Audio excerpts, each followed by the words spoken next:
They left me a note when I was 17. You'll figure it out. Can you even imagine? Just gone.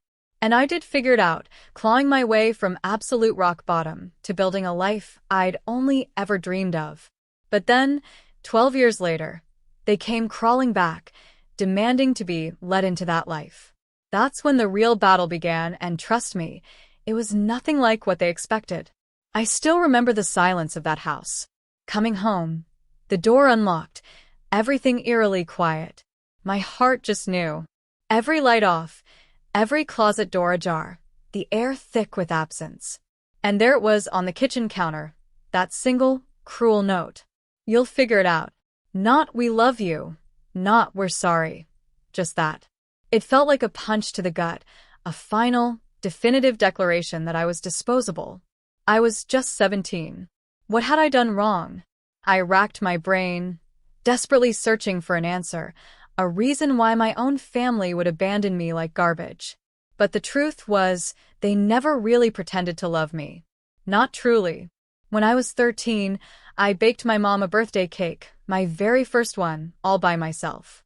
She called it clumpy. At 15, I tutored my brother, Michael, through his finals, staying up late explaining everything. He just called me a know-it-all and slammed his door in my face. At 16, I handed my entire paycheck, every single dollar, to my dad so he could cover some bills. A few weeks later, he yelled at me, calling me useless, completely forgetting my contribution. I was always useful to them, but never ever loved. My parents, my brother, my only family, they had packed up their lives, packed up their things, and moved 2 states away, without a single word to me. The landlord called a week later to let me know the lease had been canceled. I had 7 days to get out. 7 days. Those first few nights, I crashed at a friend's place. But I couldn't stay forever, I knew that. Soon, I was sleeping in the back of a rented storage unit, the last of my savings gone. I'd sneak into the YMCA to shower, pretending to be a member, eating peanut butter straight from the jar for breakfast, lunch, and dinner. I'd spend hours at the library, hunched over their free computers, applying for any job I could find. All the while, I pretended to everyone and mostly to myself that everything was okay. Then a lifeline. I got hired at a diner, working the night shift. The manager was tough, but fair. She paid me cash under the table until I could get a new ID, and once, when I nearly collapsed from exhaustion, she let me nap in the break room. I clawed my way through it, day by grueling day. I bought a cheap prepaid phone, saved every single receipt, devoured free YouTube tutorials on finance and goal setting, anything to educate myself. The first year was brutal, sheer survival. But I made it. The real turning point came when a regular at the diner offered me a temp job, cleaning out office files. It paid 3 times what I made serving. I snatched it up. That job led to another and another. I learned fast, I showed up early, I asked questions, soaking up every bit of knowledge I could. By 22, I was freelancing full-time. By 25, I'd launched my own consulting business. Just me, a wobbly folding table, and a borrowed laptop. By 27, I had 5 contractors working for me, my own office, and a client roster that included companies I used to only dream about. And by 29, I was officially a millionaire. Not an influencer millionaire, not a fake it for Instagram millionaire. I mean actual savings, a robust retirement account, no debt, a paid-off apartment, and health insurance I could actually afford. The first time I saw my bank app hit 7 figures, I just cried. A torrent of tears for all the pain, all the loneliness, all the sheer, bloody effort. Throughout those tough, lonely years, my family never reached out. Not once. I remember seeing Michael, my brother, pop up in a suggested friends list on social media. He was married now, still living in the state they'd disappeared to. I stared at his picture for a long time, wondering if he ever told his wife about me. Did he say I ran away? Or did he just say nothing at all? Sometimes I still wonder if it would have been easier to just hate them. But truthfully, it was never hate. It was heartbreak. Deep, shattering heartbreak. I go to therapy now because I want to stay unbroken. I've even started a list of all the people who saved me when they didn't have to, coworkers, classmates, complete strangers who showed me what real support looks like. Then something happened. Last week, a podcast interview I did about surviving family estrangement absolutely blew up online. 1 million views in 4 days. My inbox exploded with messages of support, gratitude, strangers telling me I'd put words to their pain. And then that email. The subject line, "You're still our daughter." It was from my mom. No apology, just a paragraph about hearing my side and how maybe we could talk. Then another message. This one from Michael. "We miss you. Can we fix this?" I stared at the screen, 1,000 emotions swirling inside me. I closed the laptop, needing to breathe. I sat with it pondering. Does healing mean looking back or staying forward? I didn't respond immediately. My therapist, Melissa, suggested I take at least a week. Give yourself space to feel whatever comes up, she'd said. There's no rush to respond. So I did. I focused on work, hit the gym, had dinner with friends. Normal stuff. But those emails haunted me. I kept opening them, reading them, closing them again. My mom's message felt cold, clinical, like she was reaching out to a distant acquaintance. Michael's was shorter, but somehow felt more genuine. I just couldn't stop thinking about them. After 10 days, I decided to reply to Michael first. Just something simple. I typed, "It's been 12 years. What changed?" Then I hit send before I could overthink it. His response came within an hour. He claimed the podcast made him realize what they'd done. Said he was only 15 when they left me, that he didn't have a choice. He said he'd always wondered about me, that he'd even looked me up online a few times but never had the courage to reach out. He ended by saying seeing me successful made him proud. I didn't buy it. Not completely. If he'd been so concerned, why wait until I was publicly successful? I asked him exactly that. His next email was longer. He admitted money was tight for them. Said my parents' business had failed. That his wife was pregnant with their second child, and medical bills were piling up. My stomach dropped. There it was. The real reason. I didn't respond for another week. Then my mom sent a follow-up email. Attached were old family photos. Pictures of me as a baby, us at the beach when I was 5 or 6, Michael and me building a snowman. Happy moments that felt like they belonged to someone else's life. At the bottom, she wrote, "We made mistakes. We want to make amends." I showed Melissa the emails. She reminded me I was in control, that I could set boundaries, that I didn't owe them anything. But she also said that closure, whether through reconciliation or a final goodbye, might help me move forward. I nodded, but inside, I felt utterly conflicted. Part of me wanted to tell them to go to hell. Another part desperately wanted to understand why they left me. And a tiny, stupid part of me still wanted them to love me. I decided to meet Michael first. Just him. No parents. We arranged to meet at a coffee shop in Chicago, halfway between us. I flew in that morning, checked into a hotel, and tried to calm my racing nerves. I almost canceled 3 times. But at 2 p.m., I walked into that coffee shop and saw him immediately.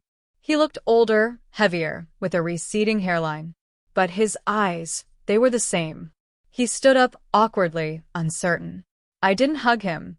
We just sat across from each other, coffee untouched, like strangers. The first 20 minutes were painful. Small talk about the weather, my flight, his drive. Then he started apologizing.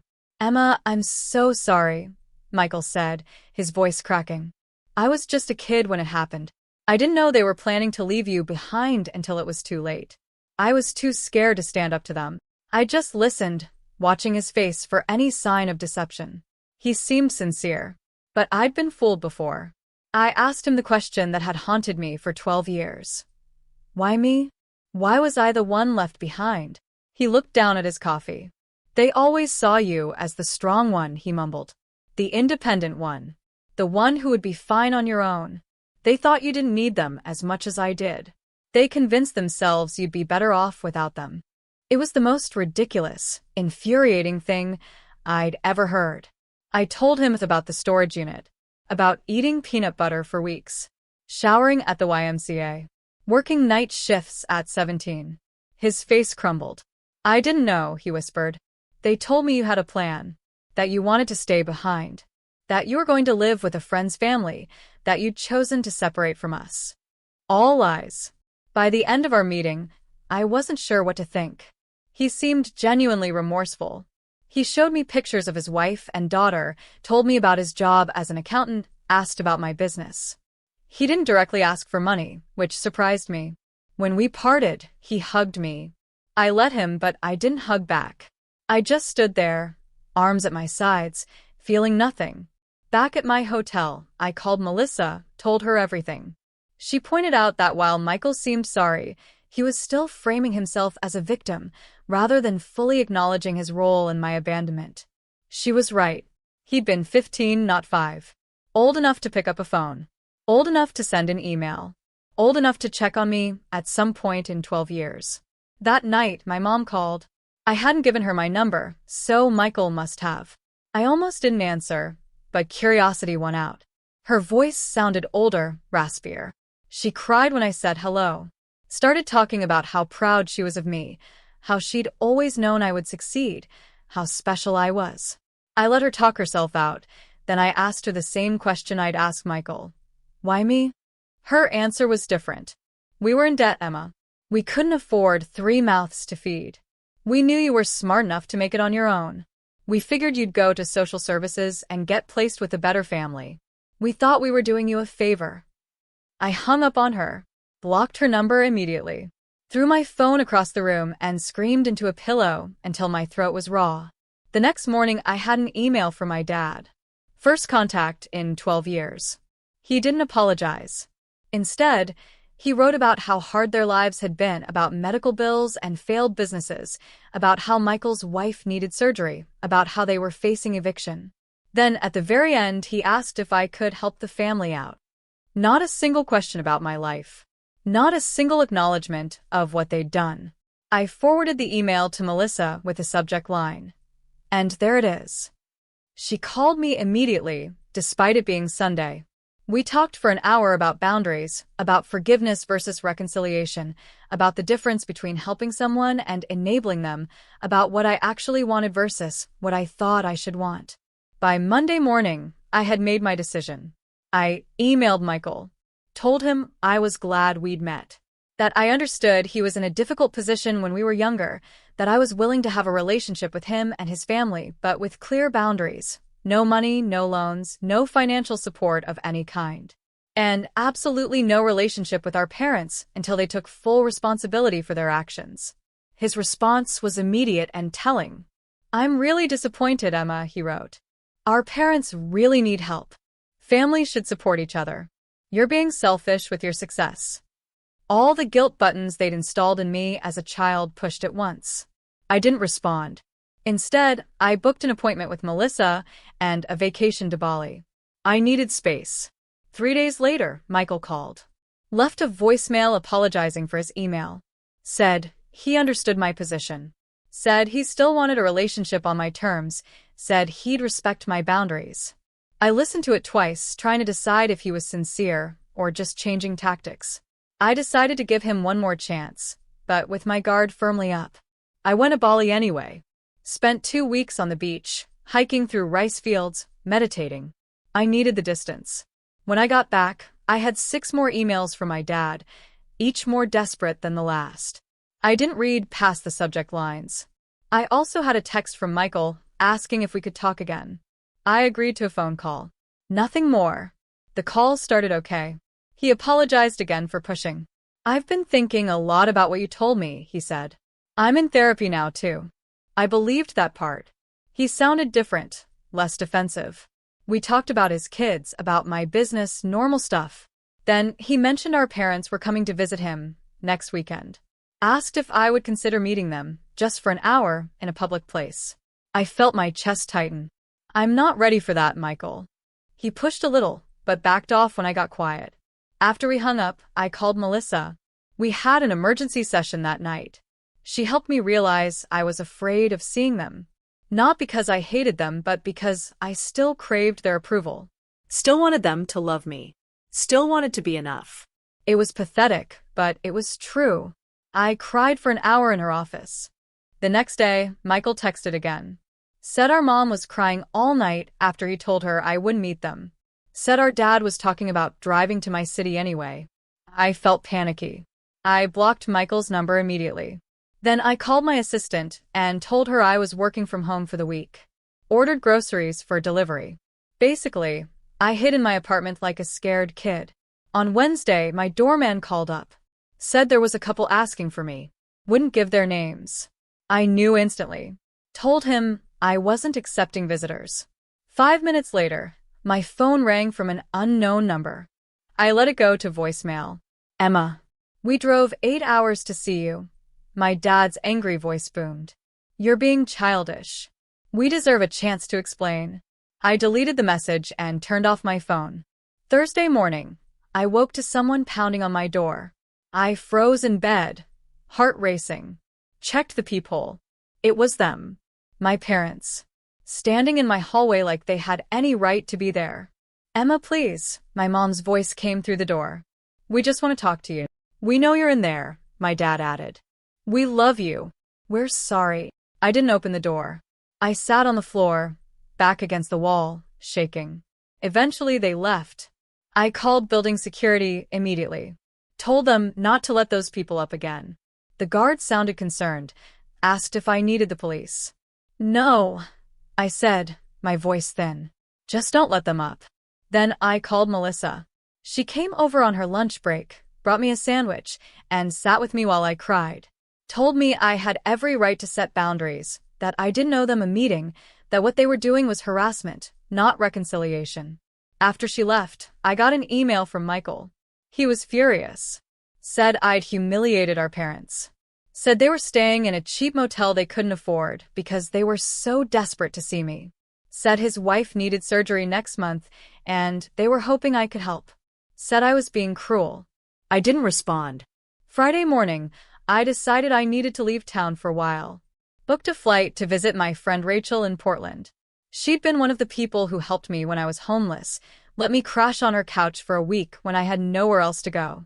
I trusted her completely. I was throwing clothes in a suitcase when my phone rang. Unknown number again. I ignored it. 10 minutes later, my doorman called.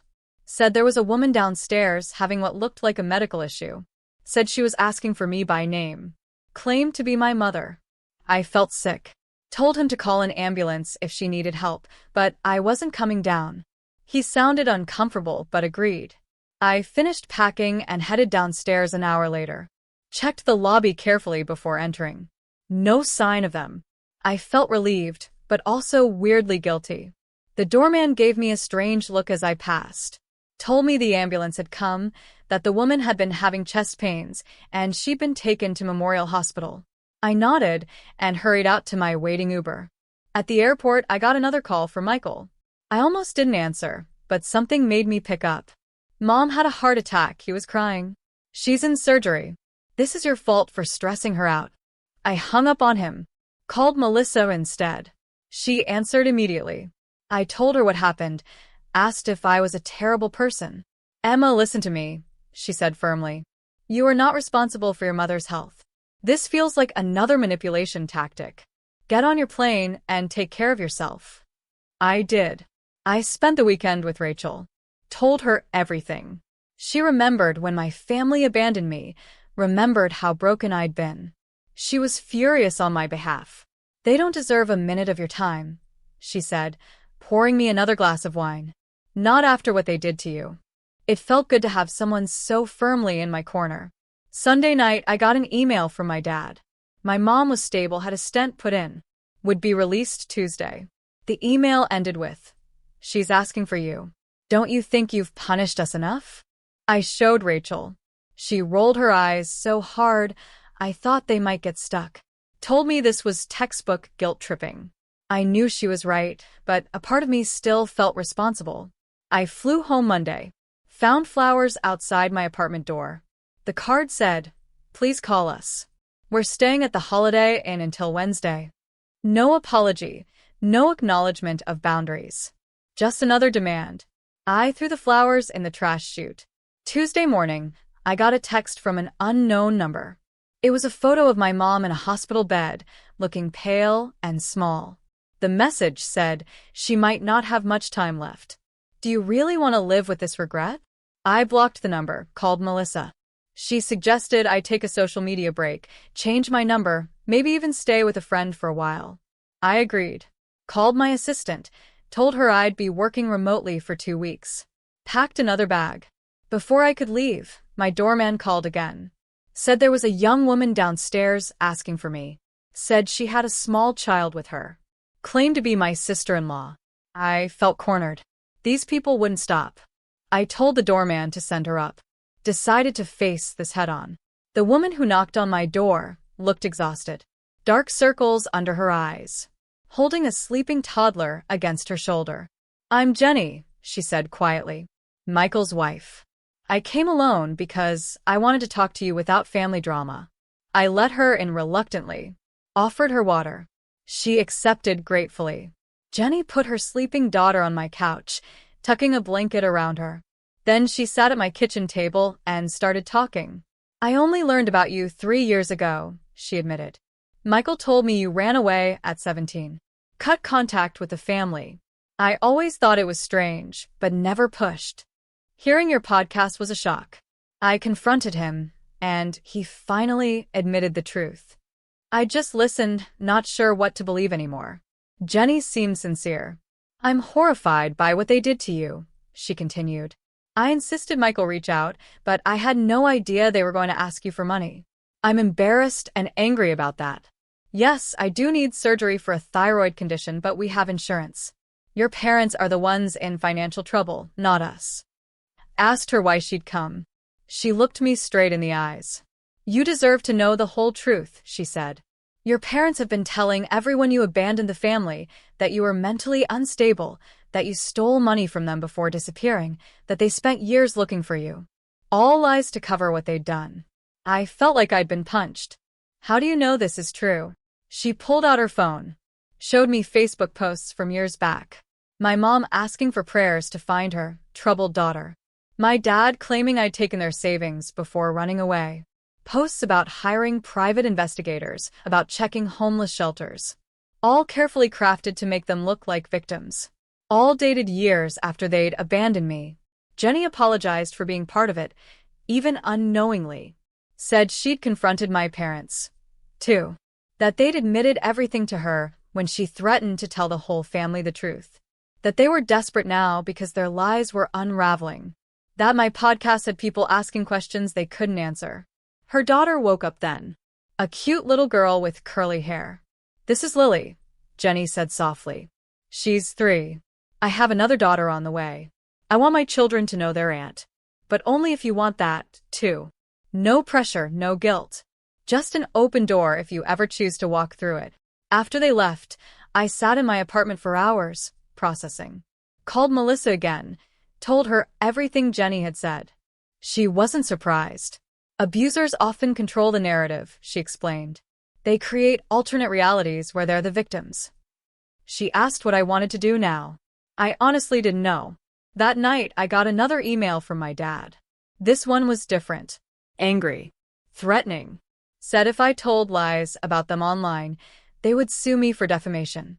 Said they had proof I'd stolen from them. Said they'd go to the media with their side if I didn't take down the podcast and issue a public apology. Said they expected financial compensation for the damage to their reputations. I forwarded it to Melissa, then to my lawyer, Marcus. He called me immediately. "This is an empty threat," he assured me. "Truth is an absolute defense against defamation. Save everything, but don't respond. I'll handle it if they actually file anything, which I doubt they will. People who are actually going to sue don't usually announce it first." The next day, I got a call from Michael. I let it go to voicemail. He sounded panicked. "Emma, Jenny told me she visited you. Our parents are furious. They're saying terrible things about her now, too. I'm scared they're going to try something desperate. Please call me back on Jenny's phone, not mine." I didn't know what to believe anymore. Called Marcus again. He suggested meeting Michael and Jenny somewhere public, with him present as my lawyer, just to hear them out. I agreed reluctantly. We set up a meeting at a restaurant near Marcus' office for the next day. They showed up on time. Both looked terrible. Stressed. Exhausted. Jenny had a bruise on her arm. She kept trying to hide it. Michael couldn't make eye contact. "I'm Marcus, Emma's attorney," he said as we sat down, which made Michael flinch. But we sat down, ordered coffee, and they started talking. The story that came out was worse than I'd imagined. My parents had been living off Michael for years, moving in and out of his house, taking money for emergencies, watching his kids while criticizing his parenting. When Jenny confronted them about me, my dad had grabbed her arm hard enough to leave marks. Michael had kicked them out. They were now staying in a motel, calling constantly, showing up at his work. I listened without interrupting, watching my brother break down as he described how our parents had controlled him his entire life. How they'd convinced him I abandoned them. How he'd been too scared to question their version of events. How he'd been trapped in their web of manipulation and lies for 12 years. How he was terrified they would hurt Jenny or the kids. Marcus asked careful questions about financial entanglements, about house titles and bank accounts, about whether my parents had keys to their house. Michael answered everything. Said they'd co-signed his mortgage. Said his dad was still on his bank account from when he was in college. Said they had spare keys. Said they knew all his passwords. Marcus took notes, occasionally glancing at me. By the end of the meeting, I felt drained, but clearer. This wasn't just about me anymore. Michael and Jenny were victims, too, in their own way. Different from me, but still trapped. Marcus suggested they speak to a lawyer of their own. Gave them a colleague's card, told them to change their locks, passwords, and bank accounts immediately. They nodded, looking overwhelmed, but grateful. As we were leaving, Michael hugged me. This time, I hugged him back. It wasn't forgiveness. Not yet. But it was something. A recognition that we'd both been damaged by the same people. That maybe we could help each other heal. That night, I got a series of increasingly unhinged texts from my parents' numbers. Accusations, threats, guilt trips. I blocked them all. Then I called Jenny. Asked if they were safe. She said yes. They'd changed the locks. Stayed with friends the night before. "We're looking into a restraining order," she told me. I felt relieved, but still worried. The next morning, I woke up to my phone ringing. It was Jenny, hysterical. "They broke into our house," she sobbed. "They took Lily's baby photos, important documents, Michael's laptop. They left a note. Family matters should stay in the family." I told her to call the police immediately. Said I'd meet them at their house. Called Marcus on my way. When I arrived, there was a police car outside their house. An officer was taking statements in the living room. The place was a mess. Drawers pulled out, papers scattered. Michael was sitting on the couch, head in his hands. Jenny was pointing out missing items to the officer. I introduced myself, as family there to help. The officer seemed skeptical that grandparents would break in. "Are you sure they didn't just use a key?" he asked. "Maybe this is a misunderstanding." Jenny showed him her bruised arm, told him about the escalating behavior, about the threats, about how they'd been stalking them. He took notes, but didn't seem convinced. Said without evidence, it would be hard to prove who did this. After the police left, we cleaned up together. Found more missing things, photo albums, financial documents, the spare key to their car. Michael looked defeated. "This is my fault," he said. "I should have protected my family better. Should have stood up to them years ago. Should have looked for you harder." I didn't disagree, but I didn't pile on either. We were beyond that now. Marcus arrived as we were finishing. Looked around grimly. Said this changed things. That we needed to document everything.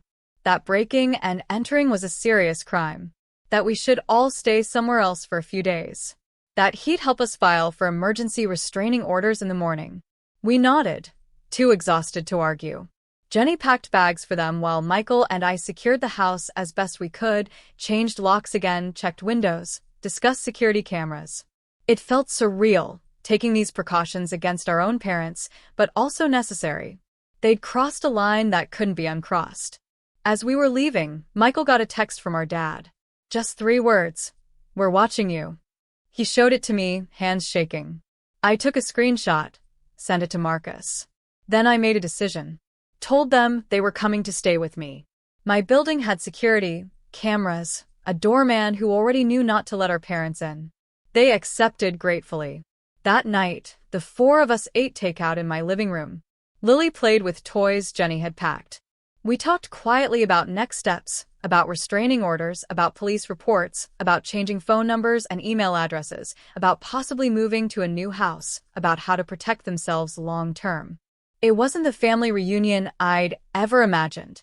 Sitting there with a brother who'd let me be abandoned, his wife who'd believed lies about me, and their daughter who was innocent in all of this. But somehow it felt right. Like we were finally facing the truth together. Like maybe, just maybe, we could build something new from the ashes of what our parents had destroyed. The next morning, Marcus called. Said he'd filed emergency restraining orders for all of us. Said we needed to appear in court next week to make them permanent. Said he'd also reported the break-in to a detective he knew who was taking it more seriously than the responding officers had. Said we should all stay together until this was resolved. I agreed. Called my assistant. Told her I'd be working from home indefinitely. Family emergency. She understood, rearranged my schedule. I set up a workspace in my guest room for Michael, who also needed to work remotely. Jenny and Lily took over my living room, building pillow forts and watching cartoons. It was strange having people in my space. I'd lived alone for years. Liked my quiet routines, my clean counters, my empty sink. But there was something comforting about the noise, too. About Lily's laughter, about Jenny's quiet humming as she folded laundry, about Michael's typing from the other room. It felt like family. Not the family that had abandoned me, but maybe the family we could become. That afternoon, my doorman called up. Said there was a delivery, flowers. I told him to check the card before sending them up. He read it to me. We know where you all are. This isn't over. I told him to refuse the delivery. Call the police if the delivery person wouldn't take them back. Then I called Marcus again. He said he'd add this to our case file, that it strengthened our request for restraining orders, that we were doing everything right.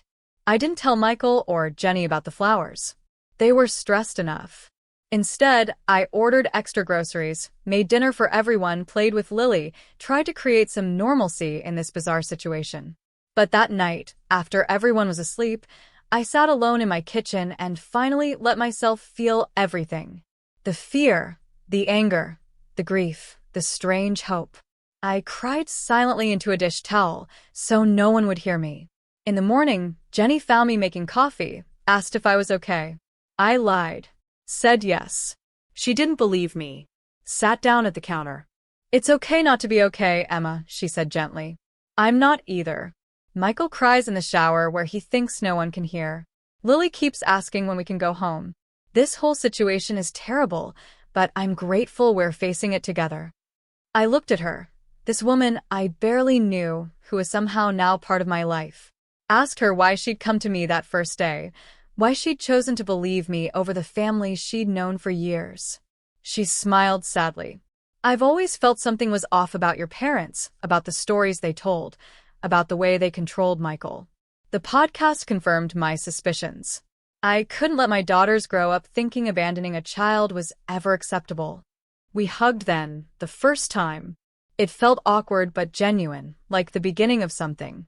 Not friendship exactly, not yet, but understanding, solidarity, a shared determination to break the cycle of mistreatment that had damaged us all. The next few days fell into a routine. Working, cooking, playing with Lily, checking in with Marcus, jumping at unexpected noises, flinching when phones rang. Living in a strange limbo of domestic normalcy and underlying tension. We were safe but not at peace, together but still healing, family but still learning what that meant.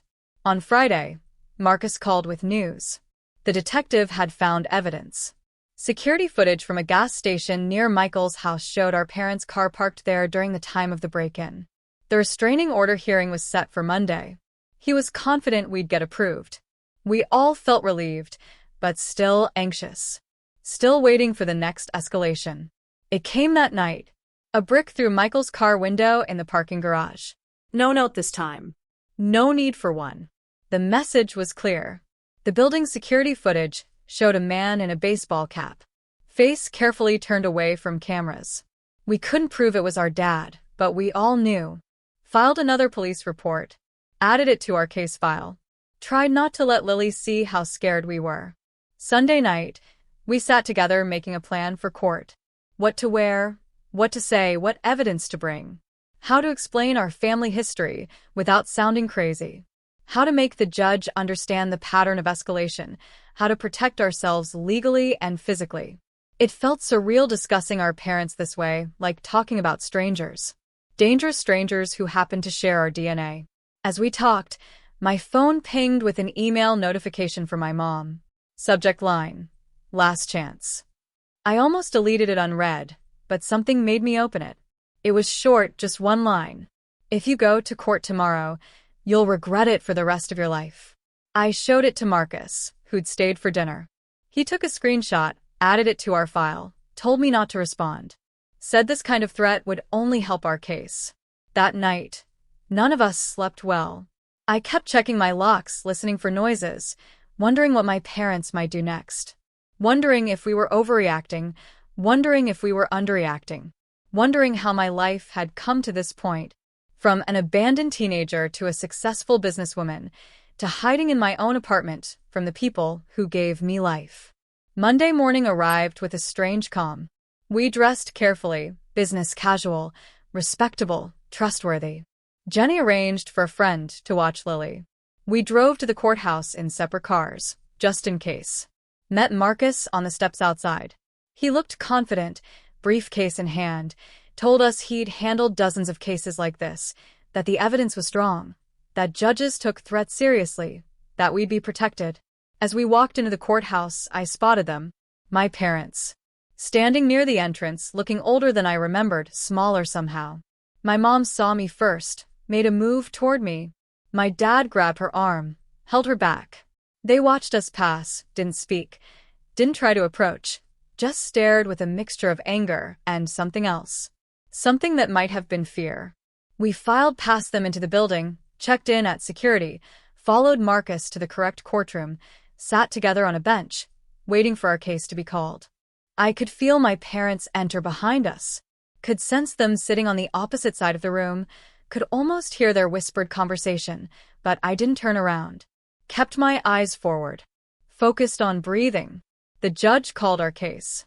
We stood, walked forward, took our places. Marcus presented our evidence calmly. The break-in, the threatening texts, the flowers, the brick, the email, the history of abandonment and manipulation. The judge listened carefully, asked clarifying questions, looked at our parents with increasing concern. When it was their turn, my parents approached the bench. No lawyer, just them. My dad spoke first. Claimed we were exaggerating, that they were just trying to reconnect with family, that they'd never broken any laws, that they loved us and wanted to make amends, that this was all a misunderstanding blown out of proportion. The judge asked about the security footage, the threatening messages.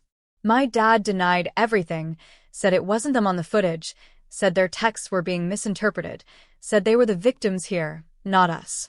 My mom nodded along, occasionally dabbing at her eyes with a tissue. Then the judge asked them directly about abandoning me at 17. My dad hesitated, started talking about troubled teens, about difficult decisions, about doing what they thought was best. The judge cut him off, asked again directly, "Did you leave your minor child alone and move to another state?" My dad looked down, mumbled something about financial hardship. The judge's expression hardened. After hearing both sides, the judge granted our restraining orders. 3 years. No contact, no approaching our homes or workplaces, no messages through third parties. Any violation would result in immediate arrest. My parents looked stunned, like they couldn't believe this was happening, like they'd never faced consequences before. As we left the courtroom, my mom called my name, just once, softly. I kept walking, didn't look back. Felt a weight lifting with each step. Not healing, not yet, but the beginning of it. The first real boundary that couldn't be crossed without serious consequences. Outside, Marcus shook all our hands. Said we'd done well. Said the orders were solid. Said to call him immediately if there were any violations. Said he was proud of us for standing up for ourselves. We thanked him, feeling dazed but relieved, like survivors of a natural disaster. Blinking in the sunlight, Michael hugged me on the courthouse steps. A real hug this time. "I'm sorry, Emma," he said, his voice breaking. "For everything. For not protecting you then, for not finding you sooner, for believing their lies, for bringing this chaos back into your life." I hugged him back, told him we were going to be okay, that we had each other now, that we could build something new, something better. As we walked to our cars, I felt my phone buzz, a text from an unknown number. I almost didn't check it, but when I did, I felt a chill. It was a photo of Lily at her friend's house, playing in the backyard, unaware she was being watched. Below it, just 4 words: "This isn't over yet." I showed Michael the text immediately. His face went white. He called Jenny, who was already on her way to pick up Lily. I told them to meet us at my apartment. Then I called Marcus from the car. My hand shaking so bad, I could barely hold the phone. He told me to forward him the text and drive straight home. Said he'd call the police and meet us there. Said this was a clear violation of the restraining order. Said to stay calm, but vigilant. The drive back felt like it took forever. I kept checking my mirrors, paranoid my parents were following me. When I finally pulled into my building's garage, I sat in my car for a minute just breathing, trying to get my stuff together before facing Michael and Jenny. They needed me to be strong right now. I found them already in my apartment. Jenny clutching Lily, like she might disappear. The poor kid looked confused and scared. Michael was pacing, running his hands through his hair over and over. I showed them the text. Jenny started crying, said they'd been watching her baby, said she'd never forgive herself if something happened to Lily. Michael put his arms around them both, looking more determined than I'd ever seen him. Marcus arrived 20 minutes later with 2 police officers. They took our statements, looked at the text, made some calls, said they'd send a patrol car to the friend's house to check things out. Said they'd try to trace the number. Said they'd increase patrols around my building. All the right things. But I could tell they didn't fully get how dangerous my parents could be, how unpredictable, how desperate. After the police left, we sat in my living room trying to figure out next steps. Jenny suggested going to a hotel under different names. Michael thought we should drive to his cousin's house a few states away. I just sat there getting angrier by the minute. This was bullcrap. We'd done everything right. Followed all the legal channels, got our restraining orders, and they were still terrorizing us, still controlling our lives through fear. I stood up suddenly. "I'm done running," I said. Done hiding. Done letting them dictate how I live my life. They've already stolen my childhood. I'm not giving them my adulthood, too. Michael looked at me like I was crazy. "What are you planning to do?" I honestly didn't know yet, but I knew we couldn't keep living like this. That night, we took turns keeping watch while the others slept. I took the first shift, sitting by my living room window with all the lights off, watching the street below. Around 2 a.m., I spotted a car I recognized, my dad's old Buick. It circled the block 3 times before parking across the street. I took pictures with my phone, then woke Michael. We watched together as our dad sat in his car, just staring up at my building. Not approaching. Not violating the restraining order, technically. Just letting us know he was there. Watching. Waiting. In the morning, I sent the photos to Marcus. He said it was concerning, but not technically a violation since my dad stayed in his car, away from the building. Said to keep documenting everything. Said he'd talked to the detective again. I hung up feeling frustrated. The legal system had limits. Restraining orders were just pieces of paper. They couldn't stop someone determined to hurt you. Jenny and Michael decided to take Lily to a hotel for a few days, somewhere with interior corridors and good security. I helped them pack, hugged them goodbye, promised to check in every few hours. After they left, I sat in my empty apartment feeling strangely calm. Like I'd reached some kind of decision point. Like I couldn't keep living in this limbo. I called Melissa, told her everything, asked her what she thought I should do. She was quiet for a minute. Then she asked me a question that hit me hard. "What do you actually want from your parents?" Not what I didn't want, not what I was afraid of, but what I actively wanted. I realized I'd never really thought about it that way. After we hung up, I made a list. what I wanted. 1. To live without fear. 2. To have a relationship with my brother and his family. 3. To stop feeling responsible for my parents' actions. 4. To be free of the past. Nowhere on that list was reconciliation with my parents. Nowhere was forgiveness. Nowhere was understanding why they did what they did. I just wanted to be free of them. That afternoon, I did something crazy. I emailed my parents. Just a short message. I know you're watching my building. I know you're not going to stop. So let's talk one last time. Tomorrow noon. The coffee shop on 8th Street. Just me. No police, no lawyers. After that, you leave us all alone forever. I hit send before I could change my mind. I didn't tell Michael or Jenny. Didn't tell Marcus or Melissa. This was something I needed to do myself for myself. I wasn't naive enough to think my parents would suddenly become reasonable people, but I needed to face them on my terms. Needed to say my piece. Needed to end this cycle once and for all. My dad replied within minutes. We'll be there. No threats, no guilt trips, just confirmation. I spent the rest of the day preparing, not physically, but mentally. Thinking about what I wanted to say, what I needed them to hear, what boundaries I needed to set. I slept surprisingly well that night, like making a decision had lifted some monumental weight off me. The next morning, I dressed carefully. Not to impress them, just to feel strong, confident. I took an Uber to the coffee shop, arriving 15 minutes early. Chose a table in the back corner where I could see the door, but wasn't immediately visible from outside. Ordered a coffee I didn't really want. Just sat there waiting, surprisingly calm. They arrived exactly at noon. Looking older than they had in court. More tired. My mom spotted me first, nudged my dad. They walked over slowly, like they were approaching a wild animal that might bolt. Sat down across from me, without speaking. We just looked at each other for a long moment. These strangers who were my parents. These people who had shaped me in ways they'd never understand. I spoke first. I didn't call this meeting to reconcile, or to give you money, or to hear excuses. I called it to make you understand one thing. It's over. You've lost. Not just the court case. You've lost me. Lost Michael. Lost your grandchildren. Lost any chance at being part of our lives. And if you can't accept that, if you keep stalking us, threatening us, trying to force your way back in, I will destroy you. My dad started to interrupt. I held up my hand. I'm not finished. Then I pulled out my phone.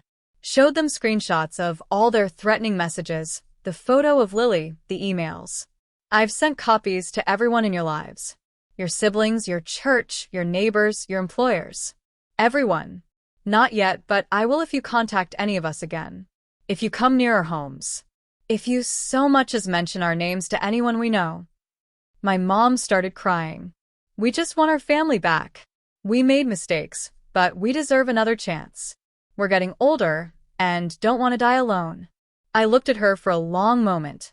You should have thought about that before abandoning your 17-year-old daughter. Before lying to everyone about what you'd done. Before breaking into Michael's house. Before threatening your own grandchild. My dad got angry then. You're ungrateful. You've always been difficult. You've turned your brother against us. You owe us for raising you. I just laughed. Actually laughed in his face. Do you really think you're entitled to gratitude for doing the bare minimum as a parent for 17 years before abandoning me completely? Do you think your parenting was so stellar that I should be thanking you for it? He didn't have an answer for that. Just sat there, red-faced and silent. My mom was still crying, but I felt nothing. No guilt, no sympathy, just a cold clarity that these people were never going to change, never going to take responsibility, never going to be the parents I deserved. I stood up to leave. This is your last warning. Next time you violate the restraining order, I won't just call the police. I'll make sure everyone you know understands exactly what kind of people you really are. I have the resources to make your lives very difficult if you force my hand. I don't want to do that, but I will to protect my family. My real family. Michael, Jenny, Lily. The people I choose. As I walked away, my mom called after me. Do you really hate us that much? I stopped. Turn around. I don't hate you. I feel nothing for you. You're strangers to me now, and that's your loss, not mine. I walked out of that coffee shop feeling lighter than I had in years. Called Michael from the sidewalk, told him everything. He was upset at first that I'd met them alone, then concerned they might retaliate, but mostly he seemed relieved that someone had finally stood up to them directly. Said he wished he'd had the courage to do it years ago. I went back to my apartment, packed a bag, decided to join Michael and his family at their hotel for a few days, just to be safe. When I got there, Lily ran to hug me. "Auntie Emma," she called, for the first time. I almost cried. Jenny hugged me too. Said she was proud of me. Said she hoped I'd finally get some peace. Michael just squeezed my shoulder. No words needed. We spent the next few days in a weird limbo, waiting for my parents to make their next move, checking our phones constantly, jumping at unexpected noises. But nothing happened. No calls, no texts, no emails, no sightings of their car. Just silence. After a week, Michael and Jenny decided to go home, changed all their locks again, installed security cameras, made plans to put their house on the market, started looking at places closer to my city. I went back to my apartment too. Back to work, back to something like normal life. 2 weeks passed, then a month. Nothing from my parents. Marcus checked in regularly. Said the detective had confirmed they'd returned to their home state. Said the restraining orders were still in effect. Said we should stay vigilant but try to move forward with our lives. Slowly, we did. Michael found a new job in my city. Jenny enrolled Lily in preschool. They bought a house 20 minutes from my apartment. We had dinner together every Sunday. Started building new traditions, new memories. A new kind of family based on choice rather than obligation. I kept expecting to feel something about my parents. Grief maybe, or guilt, or anger. But mostly I felt relief. Like I'd finally put down a heavy weight I'd been carrying since I was 17. Like I could finally focus on the future instead of the past. 6 months after the coffee shop confrontation, I got a letter, forwarded through Marcus, so my address stayed private for my mom. I almost didn't open it, almost threw it away unread. But curiosity won out. It was short, just a few paragraphs. No excuses this time, no demands. Just an acknowledgement that they'd hurt me deeply, that they'd failed as parents, that they understood why I wanted nothing to do with them, that they were getting counseling, that they would respect the restraining orders, that they hoped someday I might be willing to hear a proper apology, but understood if that day never came. I showed it to Michael. He got a similar letter. We talked about it over dinner that night.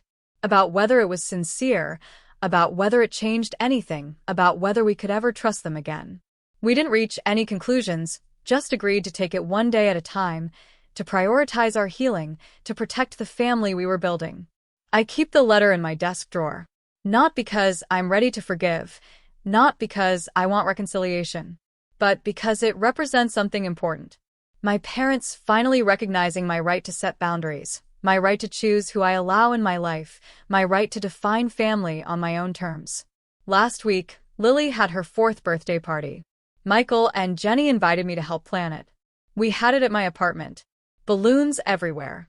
A cake I ordered from a fancy bakery. Presents piled on the coffee table.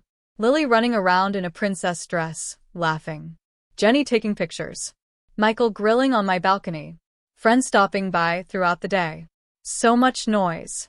So much joy.